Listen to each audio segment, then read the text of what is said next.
இன்னைக்கு பல பிரச்சனைகள் நம்முடைய வாழ்க்கையில வருகிறது, பல நிந்தனைகள் வாழ்க்கையில வருகிறது, பல அவமானங்கள் வாழ்க்கையில வருகிறது. செங்கடலை போல பல பிரச்சனைகள், யோர்தானை போல பல பிரச்சனைகள், எரிகோவை போல பல பிரச்சனைகள், மாராவின் தண்ணீரை போல கசப்பான வாழ்க்கை மத்தியில தான் கர்த்தர் நம்மை நடத்தி கொண்டு செல்கிறார்.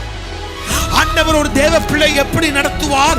செங்கடல் வழியாக தான் நடத்துவார், யோர்தான் வழியாக தான் நடத்துவார், எரிகோவின் வழியாக தான் நடத்துவார்.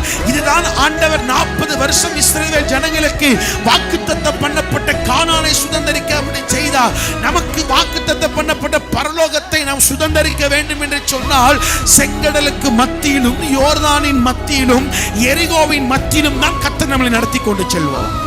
அல்லேலூயா.